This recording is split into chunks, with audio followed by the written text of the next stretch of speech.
Alright, so today we're going to check out the FNAF timeline. I'm really curious to learn everything about it because I know like all the games, the mainstream games, 1 to 4 with Security Breach and some others that I can't remember at the moment, but I don't know the in-betweens and like the full lore details, so I'm really curious to learn about it. I think this video came out 3 years ago. I honestly can't remember. I didn't check, but I know it did well, and I saw in the comments that I read, people really enjoyed it, so I'm really excited for it. So please make sure to check it out if you haven't seen any of the lore yet, and let's get straight to it. Ready for a surprise? I'm ready for surprise. All back, all of them, together in one place. Also, comment down your favorite animatronic. I'm curious to know what you guys like. Five Nights at Freddy's is a franchise with over a decade's worth of content, spanning countless games, books, and now a movie. There's a reason that no matter whose timeline you watch, so this is before they the all first look movie, okay. different. Making a FNAF timeline is not easy. There are so many ways you can interpret this story, and this is mine. So let's start at the beginning. Let's go. Back in the 70s, a company called Fazbear Entertainment got its start by creating different props and mascot costumes for carnivals, and specifically for something called the Fall Fest. The Fall Fest featured various mascot characters, such as a bird, an elephant, and the most popular of all, Fredbear and Bonnie. These specific mascot costumes were so popular, Fazbear Entertainment opened a dedicated restaurant for them called Fredbear's Family Diner, featuring the same Fredbear and Bonnie mascot costumes. That's Glitchtrap, right? I'm pretty sure this is Glitchtrap from Security Breach. Costumes from the Fall Fest. What Fazbear Entertainment didn't account for, though, was one of their animatronics. I'm also gonna check. I want to find a video for the strongest animatronic. I thought it was Golden Freddy, which is also my favorite animatronic, or maybe Shadow Freddy. I don't know. Damn, they're all so cool. The Fall Fest, but I thought going Golden rogue. Freddy was strong, or maybe the mimic, not the mimic. Ending in a giant fire, with most of everything from the Fall Fest being destroyed. Mannequin. This is a Resident Evil type intro. Nice. Wait. Everlive? What kind of a name is Everlive? Everlove? Huh? I thought it was really Evelyn, but Everlive? I think one of the names they just said Angry Piggy. Not Angry Birds, Angry Piggies. FNAF timeline. Okay, so I can't remember when Security Breach came out, so this might be included. But if it's not, then honestly, I don't think we're going to miss out on much. Although the ending is pretty cool for the game. With the blob and all that. The specifics about the animatronic that went rogue and the fire are unknown and will likely be revealed next year in FNAF's next big release. Although we don't know much about how this fire occurred, we do know that after the fire, Fazbear Entertainment started phasing out of the mascot costume era. They needed something new. The two men who helped found Fazbear Entertainment, William Afton and Henry Emily, stepped up to the plate. William Afton was mostly the businessman of the two, handling all of the money, while Henry was the more creative one, with him being in charge of building most of the animatronics. Also, why always in like those arcade kind of games when you play the 2D like Pac-Man style kind of games in some of the games when you die you get to play those kind of games? Why is William Afton always purple? You know? Why is he not just a dude? I don't understand why that is a thing.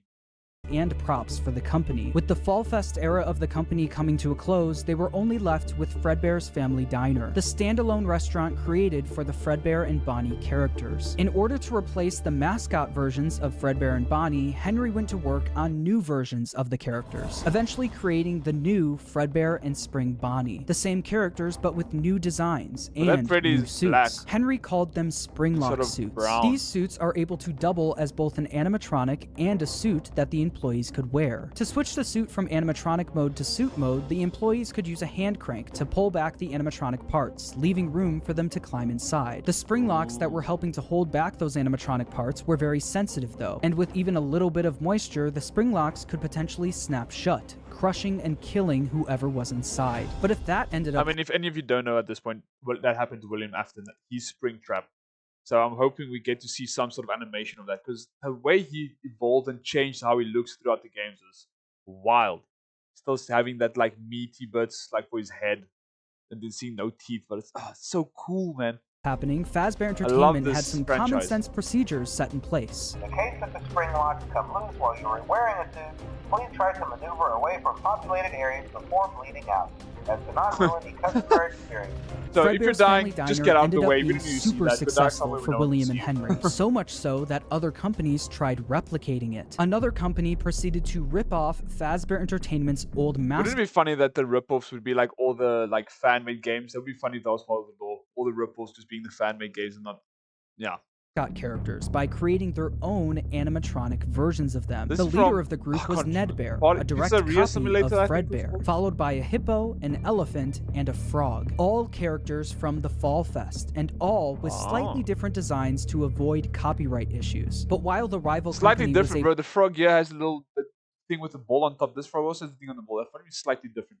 To replicate the designs, they could not replicate Henry's state-of-the-art technology. Their robots were poorly made and had to have giant batteries with exposed wires on stage with them. Naturally, the rival company failed and ended up being bought out by Fazbear Entertainment. With all of the success from Fredbear's Family Diner, William and Henry decided to branch out and create more characters for a new restaurant. In 1983, William and Henry opened Freddy Fazbear's Pizza, featuring Freddy Fazbear, Bonnie, Chica, and Foxy. With the opening of Freddy Fazbear's Pizza, Fazbear Entertainment was experiencing success like they've never seen before. But with two restaurants now open at the same time, more success also meant more work for William and Henry. The duo were so wrapped up in work that they started neglecting their own families. William was the father of 3 kids, the eldest, Michael, the crying child, and Elizabeth. The crying child has yet to have a 100% confirmed name, so for this video, he will just be called the crying child. Meanwhile, Henry had one kid. When I brought up that Pac-Man style kind of game you play as the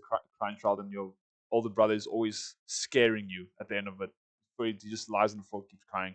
Video, he will just be called the crying child. Meanwhile, Henry had one kid, a daughter named Charlie. The business partners spent most of their days working, so they both created different ways of taking care of their kids. Henry was the robotics genius, so he used his talents to create a new animatronic to watch Charlie for him. It was called the security puppet. This animatronic would sit by the door of Freddy Fazbear's Pizza and make sure that Charlie wasn't able to leave the building. This made it so Charlie could play at the restaurant while Henry worked, without Henry having to worry about her leaving the building or getting kidnapped. The robot was linked directly to a green bracelet that Charlie was wearing. If Charlie, wearing the green bracelet, tried leaving the building, the security puppet would spring into action. William, on the other hand, was the businessman of the company. He cared more about making money, but also saving money. Naturally, he decided to just force his eldest son, Michael, to babysit while he was at work. Michael was mostly in charge of babysitting the crying child. The crying child didn't have many friends, but he did have a close relationship with his plushies. These plushies were of characters from his favorite show, Fredbear and Friends, Fazbear Entertainment's newest cartoon, featuring Fredbear, Freddy, Bonnie, Chica, and Foxy. The crying child's favorite character, though, was Fredbear. He especially loved his Fredbear plushie. Although he loved the plushie version of the characters, the animatronics would soon become a different story. One day, while visiting Fredbear's Family Diner, the crying child saw something that would scar him for the rest of his life. While wandering the restaurant, he walked by the employees only room, where an employee accidentally left the door open. Inside the room was his father, William Afton, helping another employee into a spring Bonnie suit. But through the eyes of the crying child, this looked like someone was literally being stuffed into an animatronic suit. The crying child was so young that he wasn't educated on how the mascot characters worked, so seeing a human be put inside of one terrified him. When a child experiences something traumatic, their brain naturally tries finding ways to deal with that trauma. The crying child's way of dealing with his trauma was by creating an imaginary friend. This imaginary friend took the form of the object he loved the most, his Fredbear plushie. His new imaginary friend Fredbear followed him wherever he went, shape-shifting into flowers, hiding behind cars and in the sewers, with nobody being able to see him except for the crying child. When the crying child was overwhelmed, the plushie would talk to him and try to calm him broken down. Even when the plushie wasn't around, it was still able to speak to him because it lived in his mind. While the crying child was dealing with the trauma of seeing what he thinks was someone being stuffed into a suit, his brother Michael was only making it worse. Michael knew about what happened with his younger brother and used it against him. Every day while babysitting the crying child, Michael would put on a Foxy mask, hide somewhere in the house, and jump scare his little brother. I've actually never seen this. I wonder if it was made by him or this is actually something that's like on YouTube. I've actually never seen this.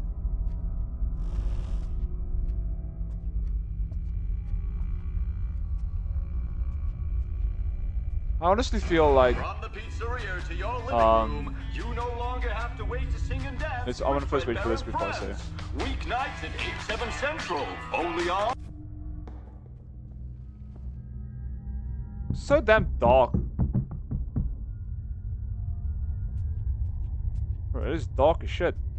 Why are you walking around when it's so dang dark? Behind you. What is that? What the heck? Oh! Under your bed.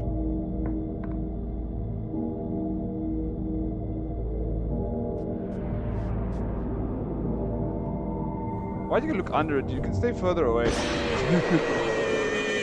Makes sense as a child to get the shit out of Michael's bullying, the crying child's imaginary...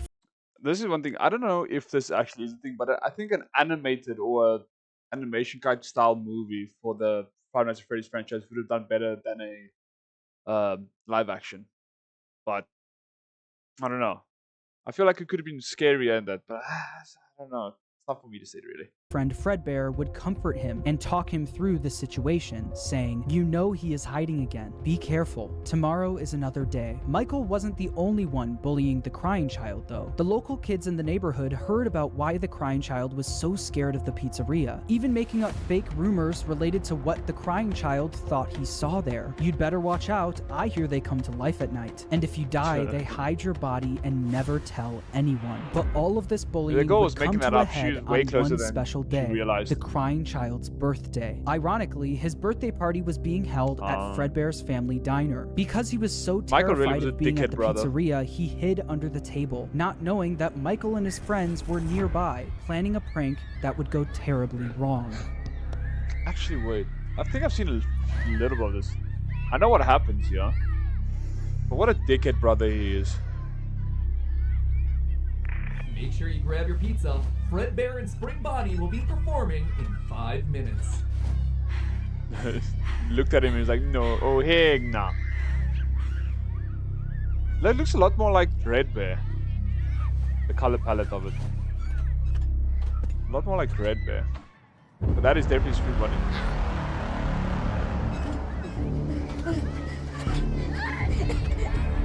How do you get his head in there? And then, boop. Michael and his friends lifted the crying child up to, quote, give Fredbear a big kiss, and Fredbear bit down on him, leaving his body to go limp. Michael and his friends quickly stopped laughing. Because of Michael's immature behavior, his terrified younger brother paid the ultimate price. Although the crying child was badly hurt, he didn't immediately die. Because of the immense brain damage, he slipped into a coma. After being treated at a hospital, the crying child was taken home so he could be comfortable. Okay, that just blew my mind. I honestly thought that's where he died, and I thought his spirit took over the animatronic. I didn't know he survived. What the shit? Surrounded by his only friends, became his paraplegic. plushies. In the crying child's final moments, Michael decides to apologize for what he's done, saying, "Too late, can dumbass. you hear me? I don't know if you can hear me.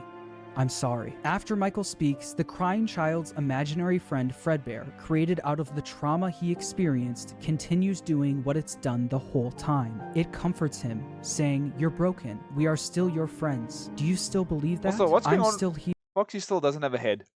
That's good. Is it because his brother has the head? Is that why?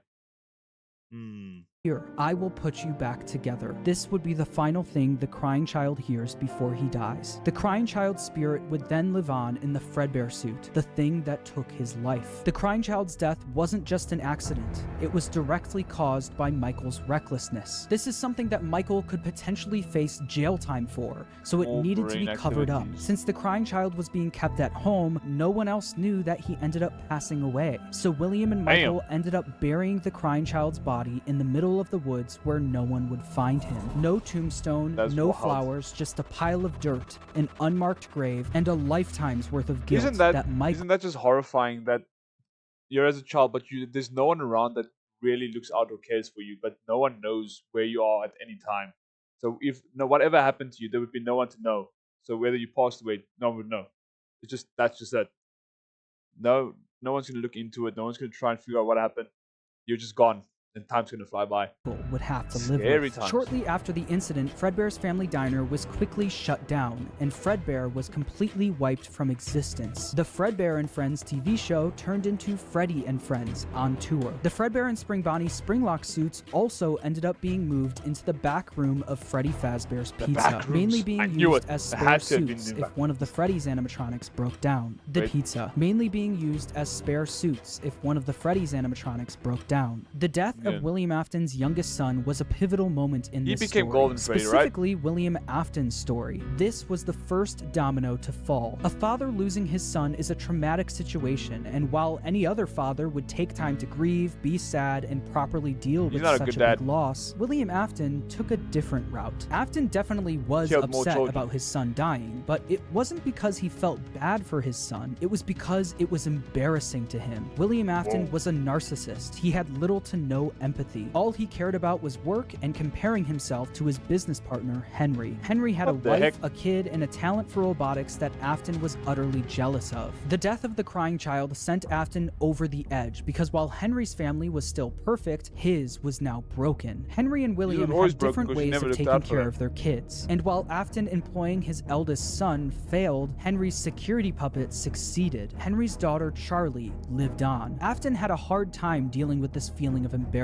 He started becoming an alcoholic, frequently visiting the local bar called Junior's. One night, though, after drinking a little too much and getting kicked out of the bar, I've been watching the game Five Nights at Junior's, which is a fan-made game, but it's cool that it has the same name. The animatronics, they look so wow. Buck teeth everywhere. He decided that he was going to settle the score with Henry. Afton, drunk and filled with rage, drove the score with Henry, so he's putting the blame onto other people. Truly a narcissist, not taking any sort of accountability, just pushing onto other people, making them pay for it, even though they literally did nothing. What an asshole. The bar to Freddy Fazbear's Pizza, where he knew Charlie was being watched over by Henry's security puppet. Afton planned on risking everything to kill Henry's daughter, Charlie. He didn't care if he got caught, and he didn't care if he went to prison. But when Afton got to Freddy's, he noticed that Charlie was standing outside by herself. It turned out that some bullies were able to trap the security puppet in its box and lock Charlie outside the building, giving Afton the perfect opportunity to kill Charlie outside of the pizzeria. The security puppet was eventually able to escape its box and went looking for Charlie.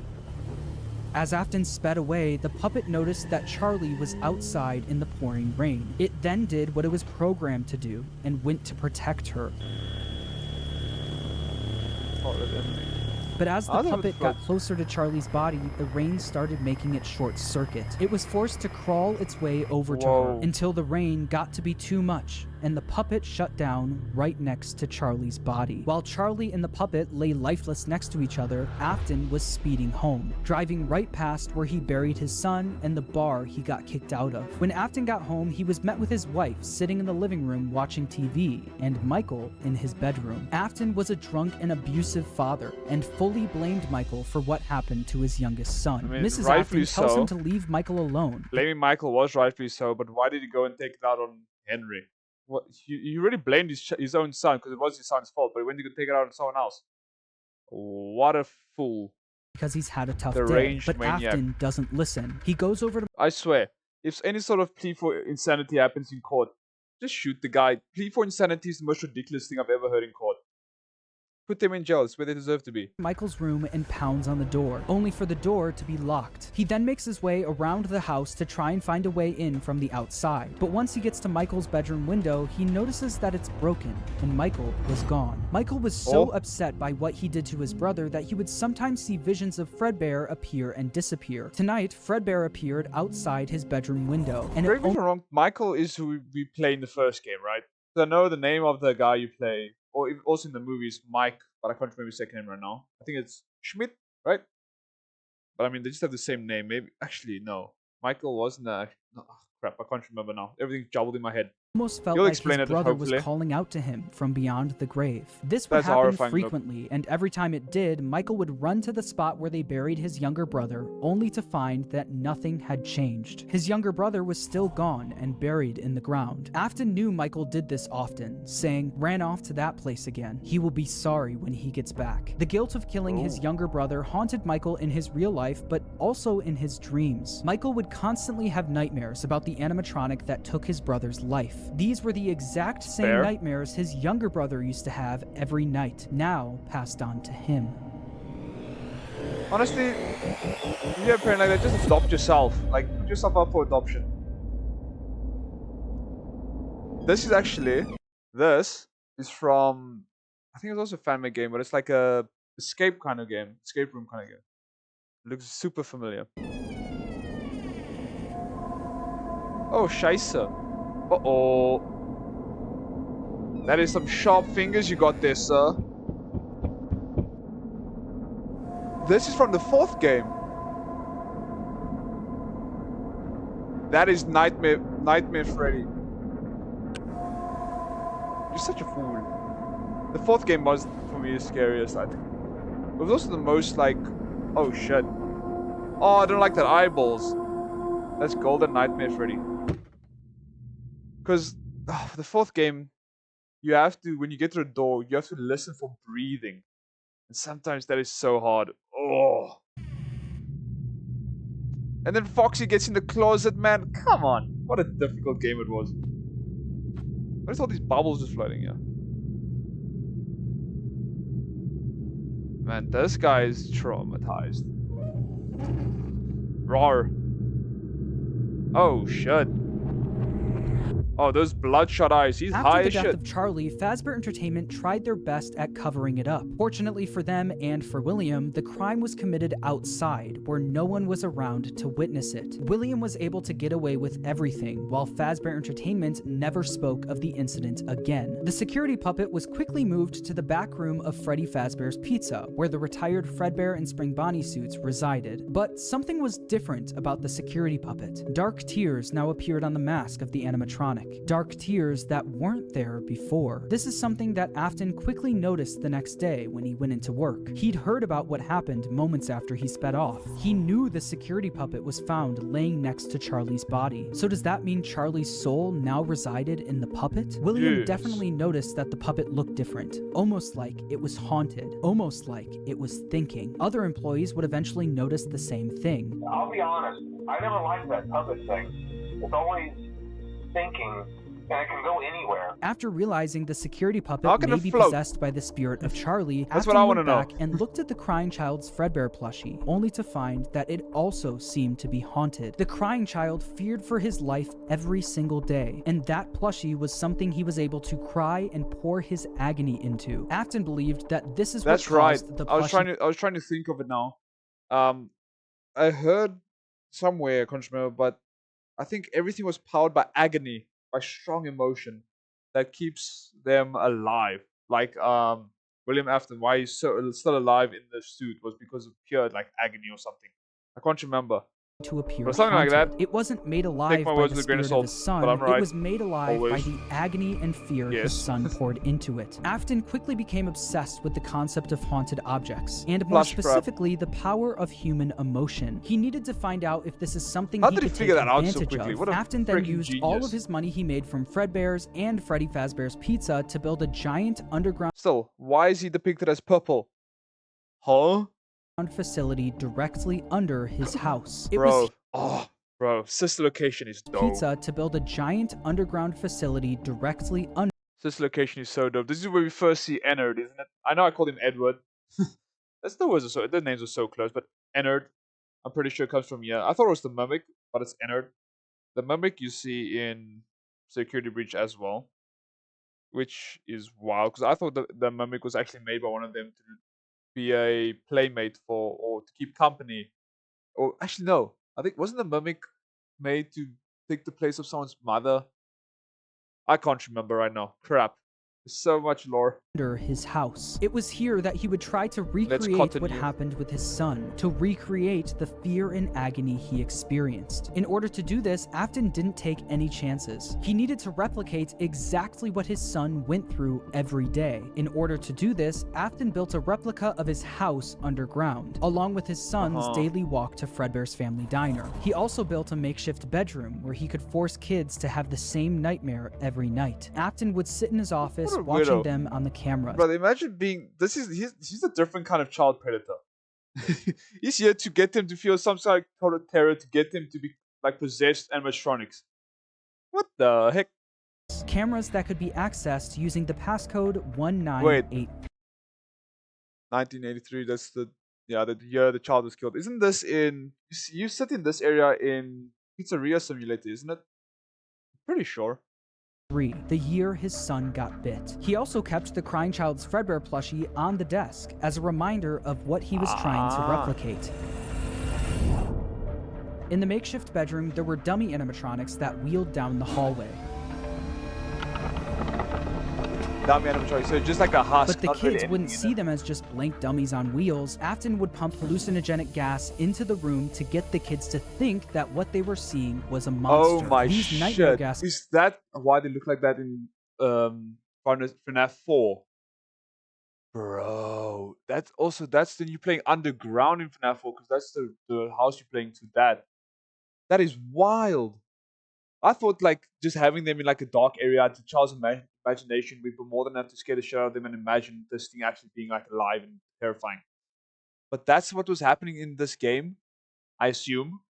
That's what I'm taking from this. To the room to get the kids to think that what they were seeing was a monster. These nightmare gas canisters were being stored all throughout his underground facility, and on the bed of this makeshift bedroom was a Freddy plushie, in the hopes that the kids would pour their fear and agony into the plush, like his son did to his plushie. On the other side of the bunker, where Afton recreated the crying child's walk to Fredbear's, he placed a bunch of Fredbear plushies all over the place. These Fredbear plushies had walkie-talkies inside of them. This was Afton's way of recreating his son's imaginary friend that would talk to him wherever he went. Afton would speak to the kids through his walkie-talkie sitting in his private office. After setting up the bunker, Afton was only missing one more thing: the kids to run these experiments on. He needed a way to kidnap and capture kids without being caught, and he had the perfect way to do it.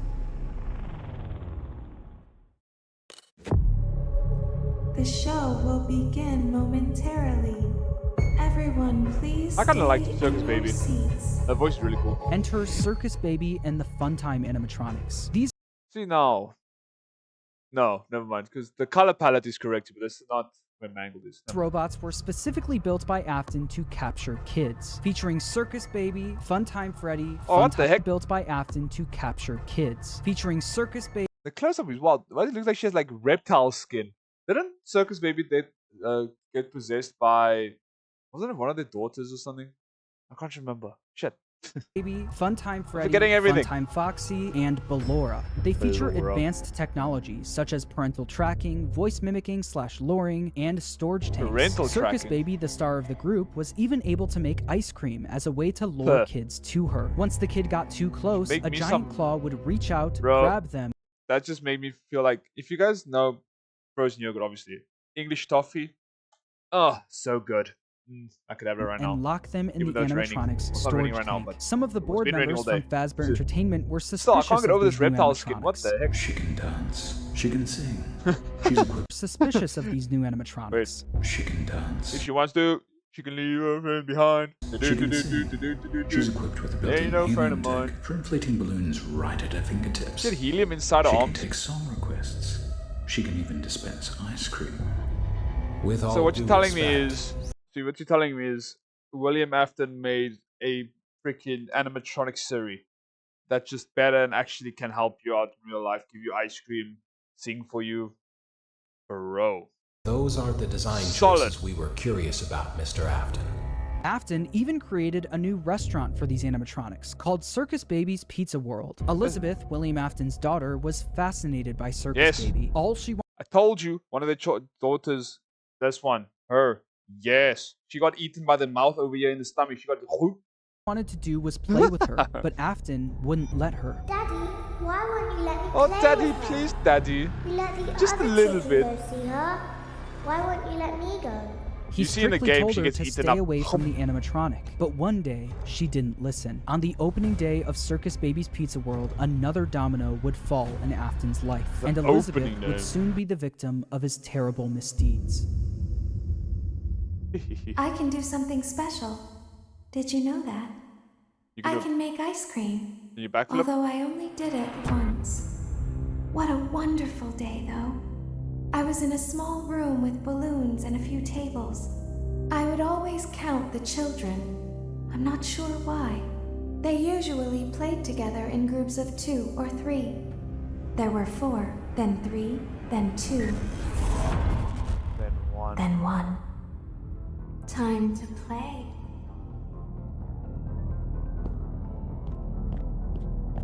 How do they, like, she malfunction like that to eat you? Those are some thick legs.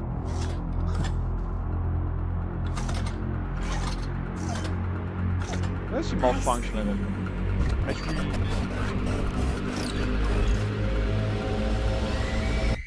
Yum.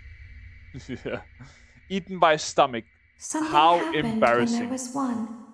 I was no longer myself. There was screaming for a moment, but only for a moment. In an instant, Elizabeth was grabbed by Circus Baby. I was wondering, where did I hear this audio? It's actually in the Sister Location game. She actually says that. And thrown into her stomach hatch. The sheer force of her being grabbed and thrown into the robot's storage tank was enough to kill her almost instantly. This is something that William wasn't able to test. That was until his daughter became the test. William Afton now lost another one of his kids, but this time it was all his fault. After just one day of being open, Circus Baby's Pizza World was shut down. Afton covered up the incident by telling the public that the restaurant shut down due to gas leaks. But not everyone bought that story. The local newspaper wrote about the incident, saying in other news, the grand opening of Circus Baby's Pizza World has apparently been canceled due to reported gas leaks in the building. Sources close to the establishment questioned the report, saying that strange activity around the area at night suggests something else is to blame. One local is quoted as saying, "Everything just stopped. There was so much excitement built around this place opening, and then they just stopped talking about it." A tenant from across the street claims to have witnessed a large group of cars surrounding the building during the night, and large pieces of equipment being taken out of the building under tarps. A few weeks later, the building was for sale. There is no comment yet from the local entrepreneur who financed the venture. That local entrepreneur, William Afton, successfully covered up everything. He was able to bring Circus Baby and the Funtime animatronics back down into his bunker. But once he got them there, he noticed something was different about Circus Baby. One distinct feature about Circus Baby was her blue eyes. But what once was blue eyes now were green, the same color as Elizabeth's. In that moment, he knew that his daughter's soul attached itself to the robot. Her soul lived on in Circus Baby. Afton knew that the way Charlie went on to possess the puppet was sloppy, and it was hard to recreate without getting caught. But what if the kids' bodies were hidden where no one would ever look? What if, just like his daughter, their bodies were stuffed into the animatronic? So the entire time while we play Sister Location, her body is still inside Circus Baby, like her bones or rotten corpse, right? That is disgusting. She's 7.2 feet, 585 pounds. Oh, she could probably pack a mad punch. For Afton, Elizabeth's death quickly went from just another inconvenience to a scientific... In that escape room type FNAF game, you can actually see her size. You play as the character you play as, you just see her like a massive, towering. You know she can play friggin' basketball like a champ. Breakthrough. Afton was one step closer to harnessing the power of life itself. But one successful experiment wasn't enough. Just like the fear experiments he built in the bunker, he needed to That's not really an experiment. You didn't test nothing or put it up to that. It just happened because of pure coincidence. You can't call that an experiment, you deranged maniac. Replicate because your child was just too stupid. She just walked up to her like an idiot. It wasn't an experiment. You weren't watching. Yeah, he didn't take any notes, but somehow he figured it out because plot armor, I guess. Exactly what happened. He needed to recreate the accident, and he knew exactly how he was going to do it. Using the Funtime animatronics again wasn't an option. Circus Baby's Pizza World was shut down, and the Funtime animatronics again. So he tried to go kill children, put them inside the bodies. What about the little hand puppet? Did he go freaking grab a fetus and just yeet it inside of this little hand puppet? Like, what? Wasn't an option. Circus Baby's Pizza World was shut down, and the public was already getting too suspicious of the animatronics. But he didn't need the Funtime animatronics. He was going to run the experiment himself. Like, what about June the 26, cupcake? 1985, William Afton made his way to Freddy Fazbear's Pizza. There, he would put on the old Spring Bonnie suit from Fredbear's to lure 5 kids into the back room. 1985 is when he started. That was really cool to see. We actually saw this in the FNAF 2 movie. It was really cool. The only thing about the live action is that the suits look a bit more round compared to what you see in the game, but it's probably hard to just recreate it to one-to-one. You actually get someone fit in, but still, really cool. And obviously, children being stupid, they actually fall for that.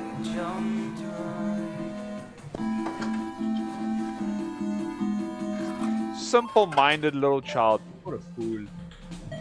Uh-oh.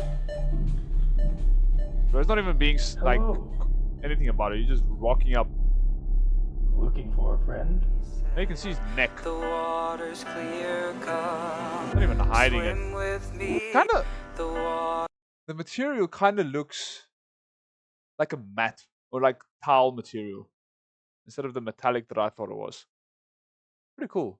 Though then his neck became a lot more metallic after he got trapped inside of it. So maybe there's a different suit.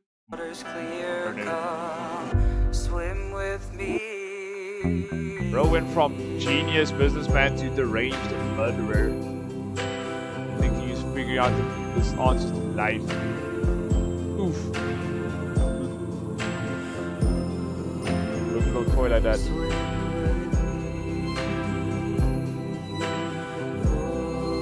He's not being at all subtle. I was like, why did the eye color change? No, it's before he swapped. We saw one by one, Afton killed them and stuffed their bodies into the animatronics. Susie was first, being stuffed into Chica. Gabriel went into Freddy, Jeremy into Bonnie, Fritz into Foxy, and then there was Cassidy, who went into Fredbear, aka Golden Freddy. At this point, the thing is, Golden Freddy has 2 souls in it, right? Was the original dude, kid, and now this one is 2 souls inside of this. That's why it's so powerful, right?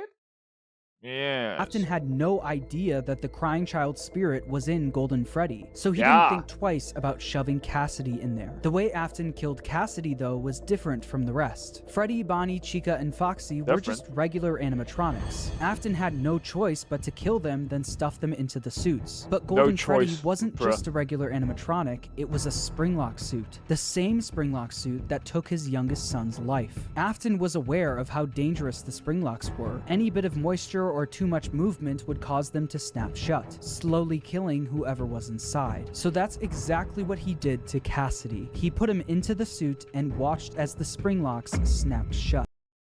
Bro.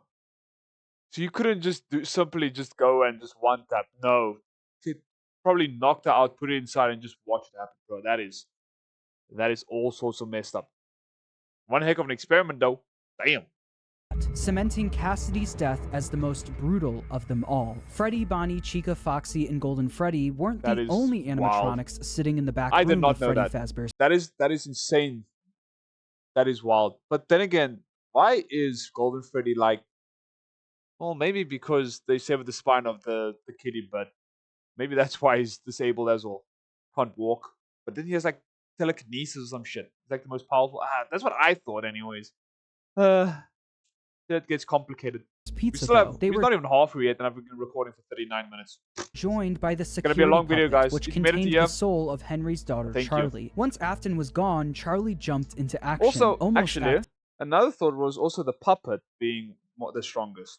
Because she could like control others or something. Or that was in the movie anyway, so maybe it's a bit different in the movie. But she could also fly or float.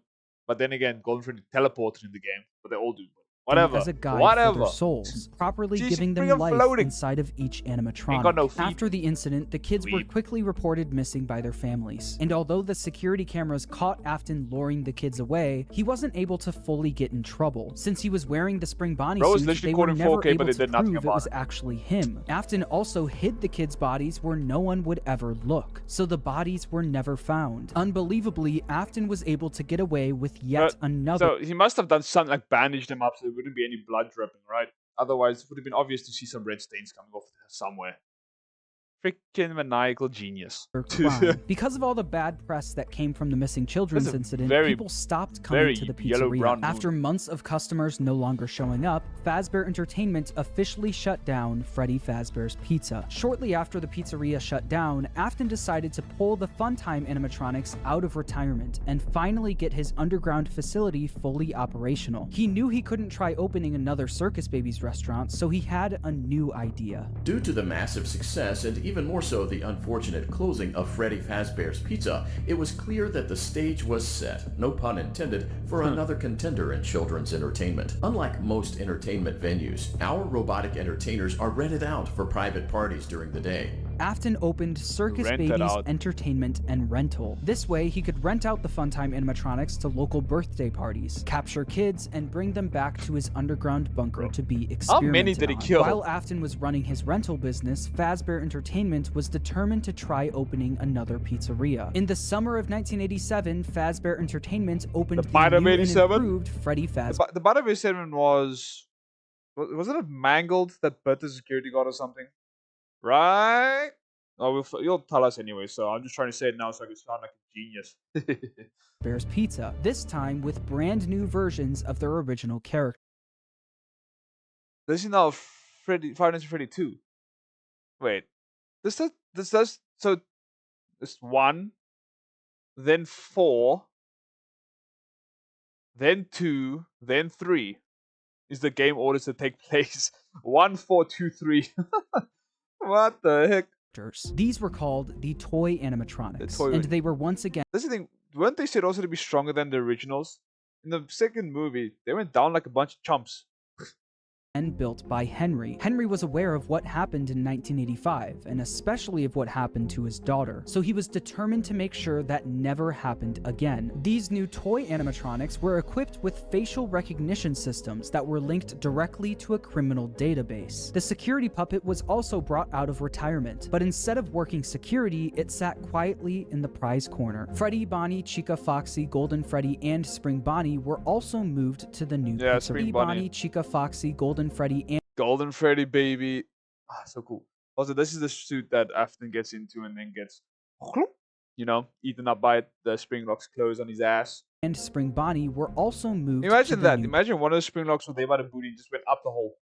You know? But we just never got to see it. The agonizing pain. Ooh. The agony. Again, agonizing. Agony. Making me powerful. Pizzeria, and it's revealed that these animatronics were mostly used for spare parts. By now, I'm sure Bro, the withered versions were also just so sick.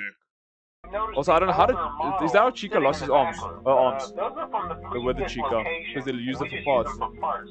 The idea at first was to repair them, but they were just so ugly, you know? And the smell. This means that the haunted metal of the original Freddy's animatronics was now being put into the toy animatronics, causing the original. Just so ugly, you know? And the smell. This means that the haunted metal of the original Freddy's animatronics was now being put into the toy animatronics, causing the toys to also now be possessed. After Afton got away with the first set of murders, it's kind of like a summoning. You summon like a creature. Because the original spirit's in the old Freddy, but now the parts of that it possesses on this, it's like possessing both at the same time, or like controlling it like telepathically or some shit. Needed to see if the kids' spirits were possessing the animatronics. In order to see for himself, Afton went back to work. Because I believe there weren't any other murderings that for those to be possessed. So this makes more sense. I didn't know it was the same kids previously that took over these as well. So that's new to me. Cool to learn. At the new pizzeria as a daytime security guard. While Afton was working the day shift, Jeremy Fitzgerald was working the night shift. Jeremy worked there for 5 nights, and unfortunately for him, because the kids possessing the animatronics were killed by an adult, they were extremely aggressive to any adult they encountered. They interact with the kids just fine. But we just saw with the mask up, like to deter the withered ones. In the movie, it was a little goofy.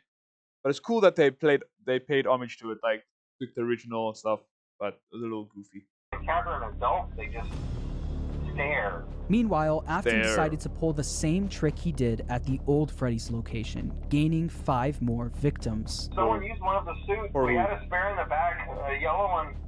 Someone used it. Afton used the Spring Bonnie suit. Someone used the Spring Bonnie suit, yes. 5 more. I can't think of who to go with, but Mangled. Who made Mangled? Was it not Toy Freddy? I mean, Toy Foxy? And there was another one? I can't remember. To pull the same stunt again on 5 more kids. But as he was committing the murders, Charlie, from inside the puppet, was actively trying to save the kids. She tried enlisting the help of the other animatronics, but it was too late. Afton had already finished what he started. Not only that, him seeing the puppet and Freddy walking around the pizzeria trying to stop him was all the proof he needed that his experiments were successful. The kids he put into the original suits were haunting the animatronics. But there was one problem. Afton knew that the haunted metal of the endoskeletons was the key to everything, but the animatronics were trapped at the pizzeria. There was no way he could bring them back to his underground bunker. He couldn't get to the animatronics if the pizzeria was still open and active, so he needed to find a way to make sure the pizzeria shuts down and fast. Instead of stuffing the new set of victims into the toy animatronics, he decided to leave the kids out in plain sight, scattered throughout the pizzeria. This was a guaranteed way to get the pizzeria shut down. A few hours after Afton committed the murders, Jeremy Fitzgerald showed up for his night shift, unaware of what happened that day. Wait, so while we're playing the game, are the kids actually lying around in the open like this? Is that what I heard? Is that what happened, or is this after or before the fact? Oh no, he said after, a few hours after Jeremy showed up. So the kids must have been lying around and we just didn't get to, maybe just slightly off camera we didn't see them. That is insane. Hello. What on earth hello, are you hello. doing there? Didn't you get the memo? The place is closed down, at least for a while. Listen, just finish your shift. It's safer than trying to leave in the middle of the night. We have one more event scheduled for tomorrow, a birthday. You'll be on day shift. Wear your uniform. Stay close to the animatronics and make sure they don't hurt anyone, okay? The next day, during Jeremy's day shift, one of the animatronics bit him in the head. This was infamously... Yeah, okay, I told you. I thought it was Mangled, but no. Day during Jeremy's day shift, one of the animatronics bit him in the head. This was infamously known as the bite of 87. The bite of 87? Meanwhile, Afton successfully got the pizzeria shut down. The local newspaper wrote about the incident, saying after being open only a few short weeks, Freddy Fazbear's Pizza is closing its doors. The new animatronics will be scrapped due to possible malfunctions. However, the original characters are being kept in hopes of a possible reorganization of the company. Since the toy animatronics were now being scrapped, he knew he could get away with taking their endoskeletons, but he also knew that he couldn't risk showing his face at the pizzeria again, so he got his oldest son Michael to do the work for him. William was easily able to... Cool fact, if you haven't seen the FNAF 2 movies, skip a bit forward. You'd go to the second, or whatever location, the second location, and you actually meet Michael. Like, he's actually in the movie. Like, someone plays the character. It's really cool. To get Michael to do whatever he wanted. William was abusive and manipulative, while Michael was haunted by the guilt of what he did to his younger brother. Because of this, Michael basically acted as William's puppet. Michael showed up for the night shift at the now closed Freddy Fazbear's Pizza under a code name, Fritz Smith. At the end of his shift, he would successfully steal the toy animatronics endoskeletons for his father, causing him to get fired his first day on the job due to tampering with the animatronics. As it said in the local newspaper, while Fazbear Entertainment scrapped the toy animatronics, the original Freddy, Bonnie, Chica, and Foxy were going to be fixed up and reused. And that's exactly what they did. After the 1987 Freddy's location shut down, they opened yet another location, this time using the exact same building as the first first Freddy Fazbear's Pizza. As you can imagine, this didn't work out great for the business. People already had a bad impression of Fazbear Entertainment, so using the same building that the original murders took place in didn't help business. Customers barely showed up to the new pizzeria, leading it to shut down by the end of 1993. Although this was bad news for Fazbear Entertainment, this was great news for William Afton. Afton was able to acquire the endos of the toy animatronics, but that wasn't enough. He needed all of the haunted endoskeletons. Bro, these are these endoskeletons. I'm assuming he just took them from Security Breach, because you see these all over the place in Security Breach, but they're also, I don't know what makes it that they like become weeping angels, because like if you shine light on them, or if when you look at them they don't move, but that's a feature, I guess. But that wasn't Quirky enough. Little He man. needed all of the haunted endoskeletons, especially the ones in the original animatronics. Once the pizzeria shut down, Afton came up with a plan to steal the endos from the animatronics. Each pizzeria was designed with something called a safe room. As always, if there is ever an emergency, please go to the designated safe room. Every location is built with one extra room that is not included in the digital map layouts programmed into the animatronic security system. Not included in the digital map layout? Isn't that just so beneficial to William Afton? They're playing right into this guy's hands. This room is hidden to customers, invisible to animatronics, and is always off camera. This room was hidden from guests and invisible to the animatronics. Afton would use this to his advantage, luring each of the animatronics to the safe room and dismantling them one by one. The kids possessing these animatronics were the same kids he lured into the back room all those years ago. He planned to use the same trick to lure the same kids all over again. Crazy son of a bitch. Oh, so eerie. What's Bonnie doing down there behind the table? Get out of it. Hello.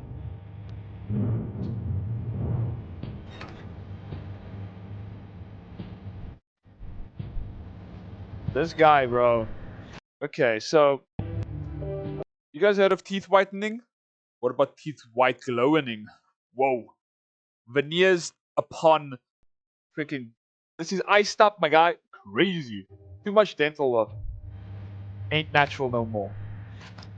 That's very good. It always walks so like, I can't think of the word right now.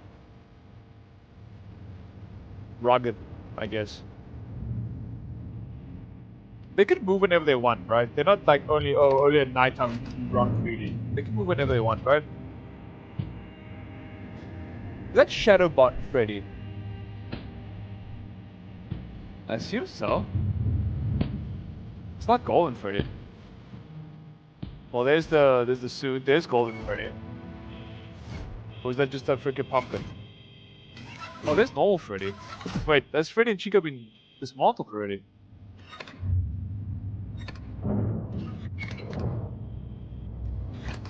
Oh, here he comes. And we see this in the game as well. Once he finished dismantling each animatronic and stealing their endoskeleton, he brought them down to his underground bunker, where he would melt them all down into one liquid substance called remnant. Not only did Afton rob these kids of their lives, he would use their souls long after they're gone for his own personal gain. Oh, messed up, man. Wouldn't he be sweating buckets in there? So the Springlock should have like locked up on him long ago. Why is this child's face blurred?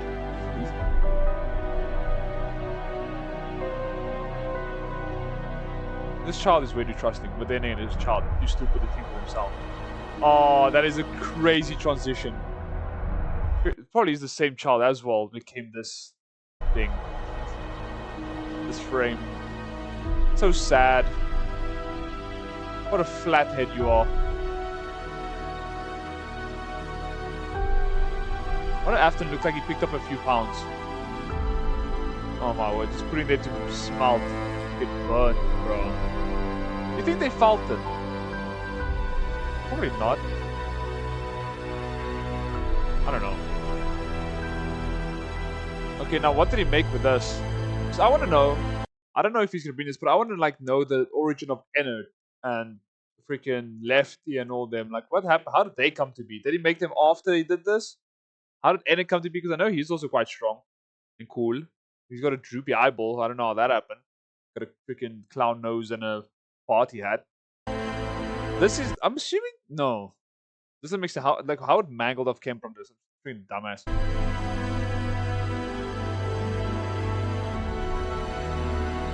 Look how sad the eyeballs are. So much sympathy. If only this guy's head wasn't showing and that was a thumbs up. Oh, Terminator. It's a reference, baby. What a horrifying sight. They're freaking mounting so slowly. How durable is the metal they made out of? Oh, if that was a thumbs up, that would have been great. Also, why didn't mount the eyeballs? How are they able to see?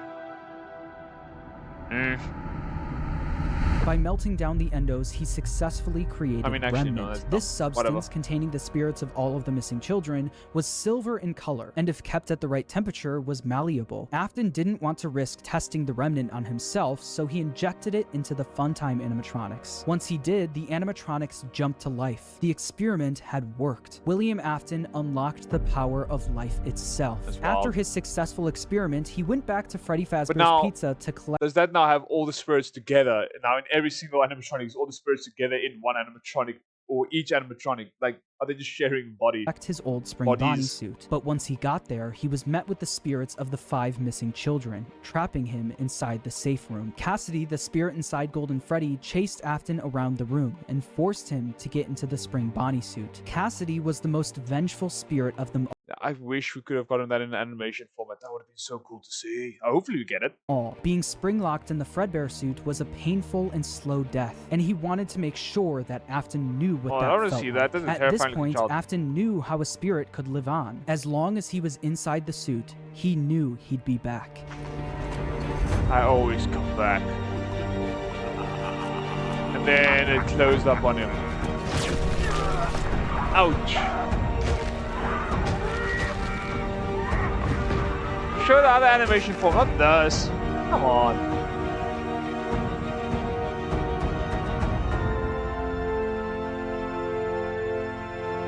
As Afton laughed, the spring locks snapped shut, forcing him to go through what Cassidy went through. This was an act of revenge by Cassidy, and it wouldn't be the last. Afton was now confined to the safe room of the now shut down Freddy Fazbear's Pizza, and because of this, everything in his underground bunker was left abandoned. But even with Afton gone, the rental business continued on its own. All of the Funtime animatronics containing the spirits of the missing children and even his daughter Elizabeth were still being rented out during the day and then brought right back down to the bunker. All the spirits wanted to do was escape, but they were always put back underground. After Afton went missing, his eldest son Michael, who's been blindly helping his father, remembered what his father told him if he ever went missing. If William wasn't there to finish his work, Michael would do it for him. Afton's underground facility was always off limits to Michael. Bro, not that I clicked something. Freaking Michael has no common sense or will of his own. He just blindly follows. He has no... He doesn't have any kind of fight in him. He just gives up, like, no ego, nothing. Just gives up, listens, and just follows and obeys. He doesn't have any sort of characteristic of following his own mindset or anything. I can't think of the right word. There's a word I'm trying to think of, but I can't get it. He's a pussy, is what I'm saying. But since he was now gone, Michael had no choice. He took the elevator down to where his father worked every day. Although Michael was helping out his father by stealing some of the endos from the animatronics back in the day, he never exactly knew what William was doing until he got down into the bunker. I wish we saw what they looked like. I want to see what everyone looked like before shit went down.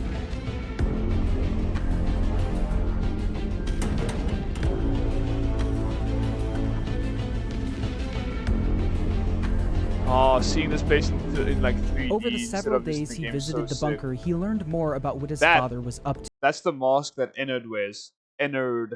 You actually see him in the end of this location when you get into the scooping room. But I think I don't know his origin. Is he Michael maybe? Michael Afton? Where'd he come from? Where'd he go? What is he doing? He learned about the massive facility his father built, complete with multiple rooms conducting fear experiments. He learned the truth behind the Funtime animatronics and how they were actually designed to kidnap kids. And he learned through the voice of Baby exactly how his sister died. A little girl, standing by herself. So we did play as Michael in the second game. This is also pretty cool. Being in this little cabinet confined, you have to keep this thing shut, seeing eyeballs and like these holes. Pretty cool. My stomach opened, and there was ice cream. I couldn't move, at least not until she stepped closer. But as the week went on, Baby was conducting a plan of her own. A plan to escape the bunker using Michael's body. Elizabeth was no longer the person Michael remembered her as. She was entirely devoted to her father and would do anything to make him proud of her. At the end of the week, all of the Funtime animatronics endos were scooped out, with all of them combining into one animatronic called Ennard. This creature containing... Huh? Ennard became... Wait, did she become Ennard? Huh. Is that what happened? You see the droopy eyeball. What's it doing down there? I didn't realize it. That's why there's so many eyeballs. It's made up of all of them. The spirits of the missing kids and Elizabeth knew they wouldn't be able to escape the bunker looking like an animatronic. They needed a human body to walk around in. Oh, shit. So they entered his body and took over. You are in the scooping room now. Funtime Foxy has already been here today. Funtime Freddy has already been here today. Laura has already been here today. Circus Baby has already been here today. That's Ennard. I've been out before, but they always put me back. They always put us back inside. That is so creepy. There's nowhere for us to hide here. There is nowhere to go when we look like this. Oh, I'm slowly revealing. But if we looked like you, that's straight from the game. So cool. If we looked like you, then we would have somewhere to go. The scooper only hurts for a moment. There's Ennard right there.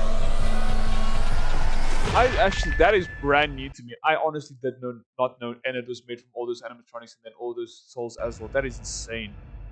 Michael Afton's insides got scooped out and replaced by Ennard, helping all... How did his insides get scooped out from something that looks like it's blunt? That thing looks like it punches you.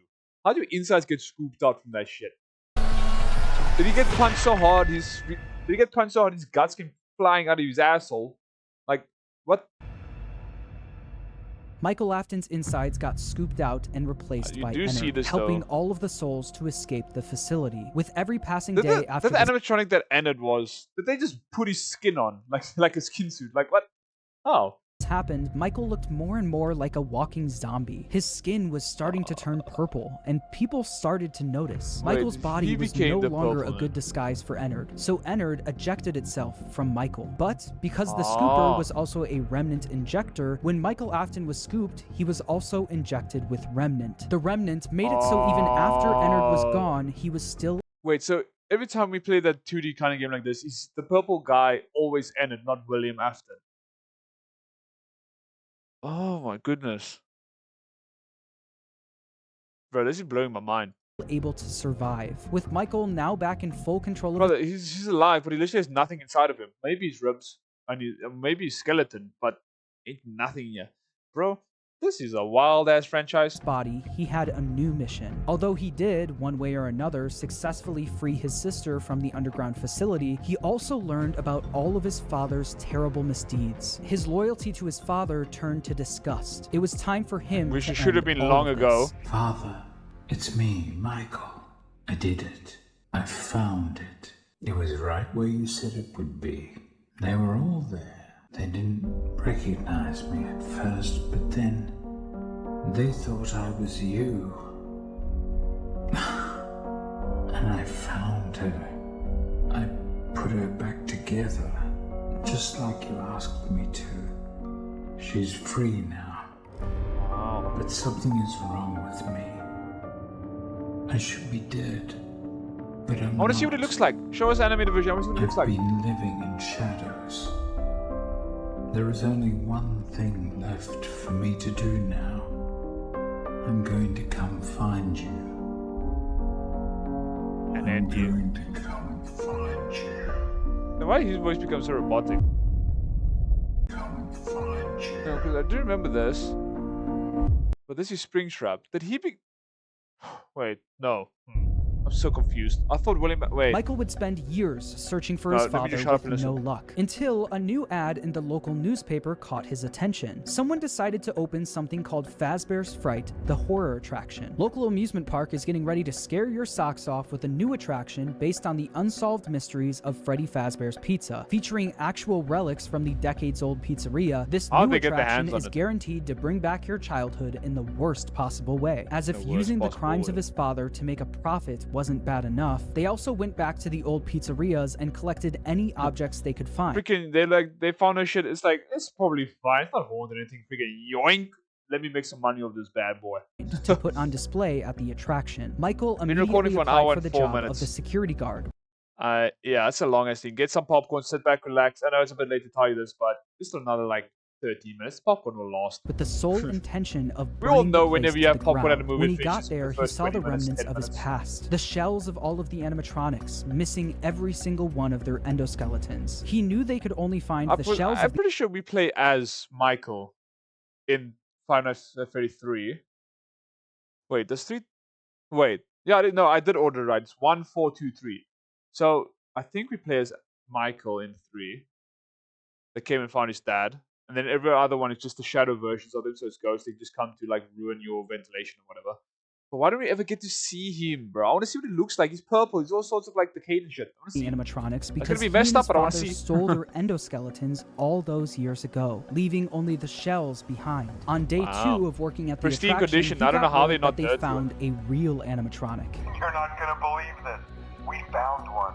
A real one. This real animatronic ended up being his father, still inside the Spring Bonnie suit he died in decades ago. Even though his father was now in the building with him, he still decided to go through on his plan, all in an effort to end his father once and for all. Michael then rigged the wiring in the building to catch fire, burning the horror attraction to the ground with his father inside.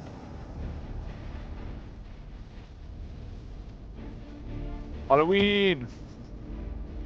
I want to see what Michael looks. At least a bit of him. We don't see his face. See what his arms or something look like. I want to see the outline of the lady. Somehow this some bitch didn't die from that somehow. The local newspaper would write about the fire, saying a new local attraction based on an ancient pizzeria chain burned down overnight. Authorities have not ruled out foul play, but at the moment it seems to have been caused by faulty wiring. Although the fire destroyed most of everything in the building, William, miraculously, was able to survive. William was now free, roaming the outside world along with the souls of the missing children, Elizabeth, and Charlie inside that the is puppet. true. Since Mike, I didn't think about this. They're actually free now, so they're just roaming around doing who knows what. That is wild. Michael wasn't able to end everything. Someone else needed to step in. That someone was Henry Emily. Afton's old business partner and father of Charlie heard about the fire at Fazbear's Fright, along with the rumors of the various animatronic creatures now roaming the streets. Henry was determined to put an end to all of this. Now he decides to do something about it. It's only now that I understand the depth of the depravity of this creature, this monster that I unwillingly helped to create. As if what he had already done wasn't enough. He found a new way to desecrate, to humiliate, to destroy. As if the suffering wasn't enough. The loss of innocence, the loss of everything to so many people. Small souls trapped in prisons of my making, now set to new purpose, and used in ways I never thought imaginable. He lured them all back to a familiar place, back with familiar tricks. He brought them all together. Are they still aware? I hope not. It keeps me awake at night. I could make myself sleep, but not yet. Not until I undo what he has done and heal. That's a lot of undoing. A wound first inflicted on me, but then one that I let bleed out to cause all of this. He set some kind of trap. I don't know what it was, but he led them there again. He overpowered them again. And he robbed them of the only thing that they had, again. And I don't know how those tiny breaths of life came to inhabit those machines, but they will never find rest now, not like this. I have to call them all back, all of them, together in one place. By gathering all of the animatronics in one place you and see, like, this is again William Afton in here. They're all sorts of messed up. Wait, what are you called again? I don't know, but you see, like, he becomes so messed up looking. It looks like he has a baby skull inside him. What the heck going on here? It's so like cool. The amount of like shit going on here. I didn't realize you have a bow tie. What is this again? I can't remember the name. I know it, but I can't remember it. Them in the same room, he would be able to burn them all to the ground for good, effectively freeing their spirits in the process. In order to do this, Henry created a new restaurant called Freddy Fazbear's Pizza Place. He knew that the spirits and William couldn't resist coming back to a new location, even if it was all just a trap. Charlie was different though. She was smarter than the rest, so Henry knew she wouldn't be as easily fooled. So he created an animatronic called Lefty, standing for Lore, Encapsulate, I literally, in the beginning of this, or not beginning, like earlier, asked, how did this one come to be? And now we know. Fuse, transport, and extract, specifically to capture the puppets and bring it to the pizzeria. While trying to find someone that would help him carry out his plan, one person showed up for the job. A person who was also determined to finally end all of this, Michael Afton. Day after day, the animatronics roaming the streets would show up in the alleyway next to the pizzeria. Baby, aka Elizabeth, the souls of the missing children, and the crying. There's a game when you play where you find them on the streets and you actually inspect them. Is that this? Ooh, shit. Bro, I'm so happy watching this. Charlie and Lefty and his father, I know it's really William, long, but all showed up in the back alley. Michael would then collect each animatronic and throw them into a facility. It's crazy how quickly his look changed. He looks so goofy here. His dome exposed. Where your ears go? Goofy looking fool. Under the pizzeria, designed to be a maze with no exit, where the animatronics would roam around without even knowing they're trapped, until the end of the week, where they would all be burned to the ground. With all of the souls, including William himself, now in one place, Henry's plan was in motion. As far as Elizabeth and William were concerned, this was a good thing. All of this remnant now in one place was all that they wanted, until Henry stepped in. You played right into our hands. Did you really think that this job just fell out of the sky for you? No, this was a gift for us. You gathered them all together in one place, just like he asked you to. All of those little souls in one place, just for us. A gift.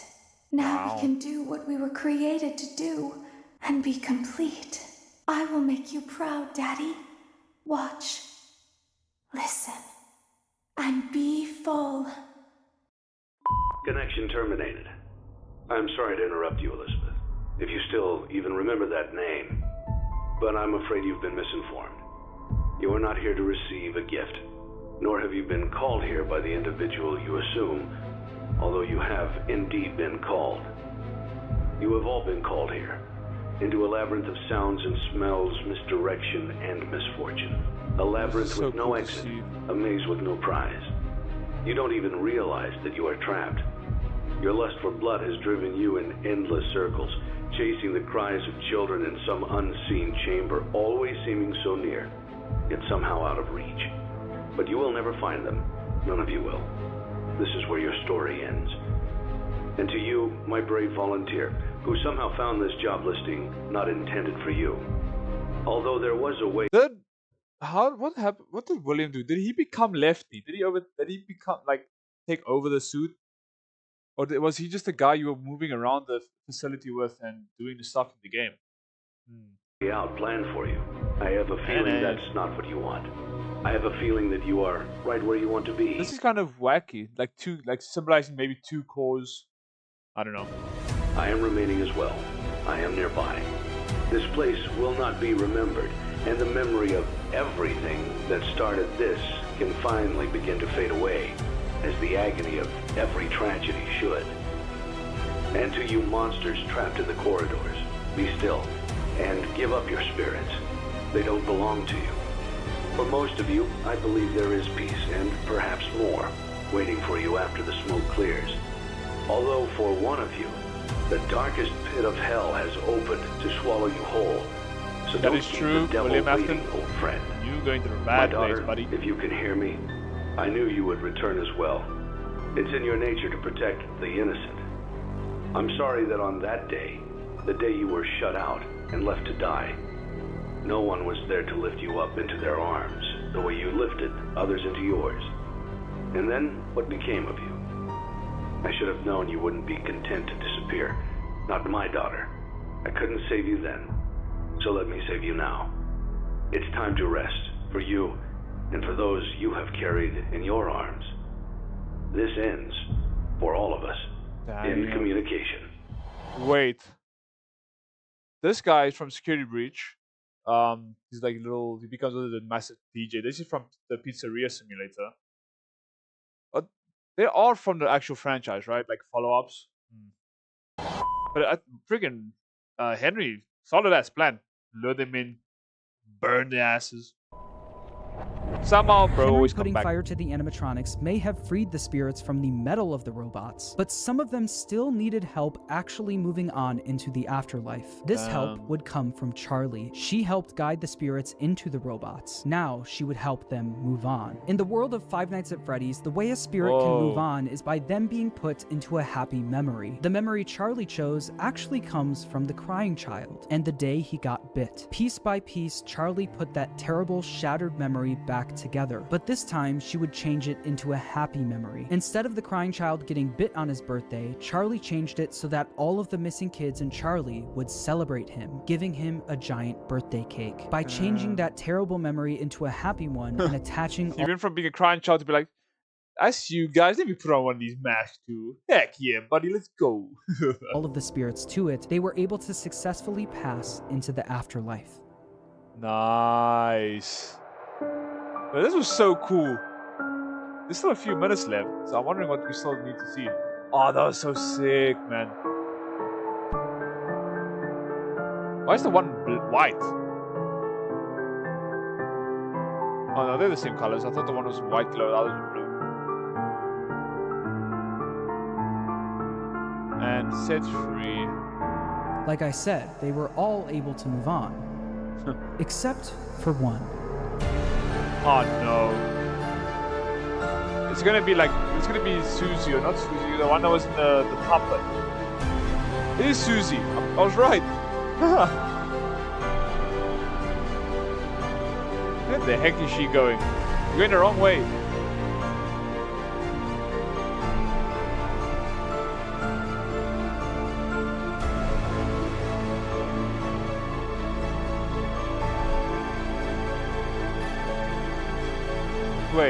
Wait.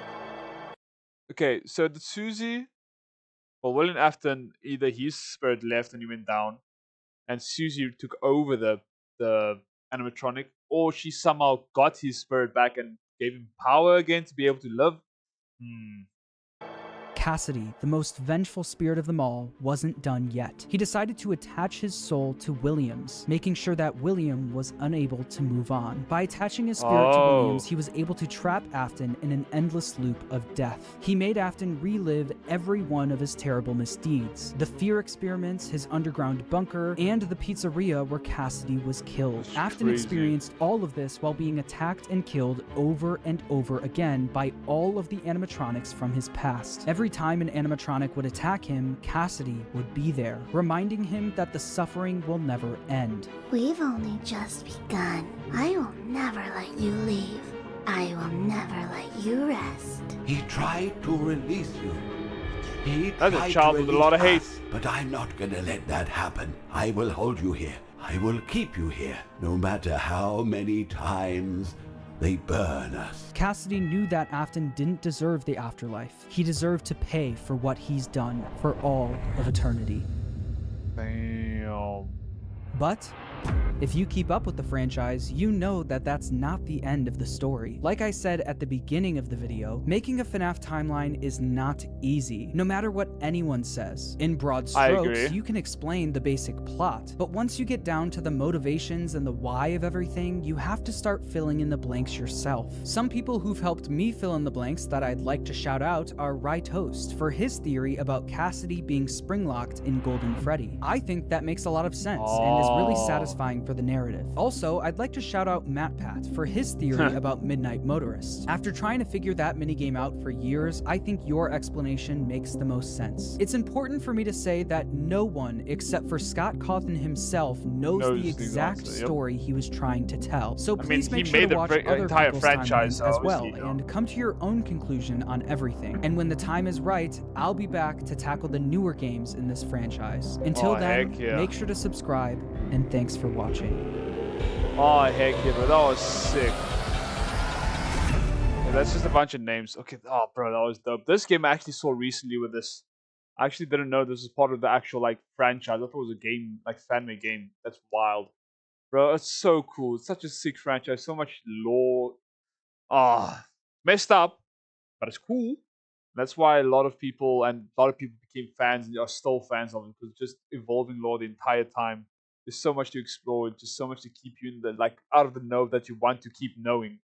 Like, there's so much that you want to know, but you just don't know that much because it keeps you from knowing it. You know what I mean? You'll understand if you big brain enough. No, I'm kidding. But anyways, this was really, really fun. And I hope you guys enjoyed. If you did, leave a like and subscribe, and I'll see you guys in the next one. Peace.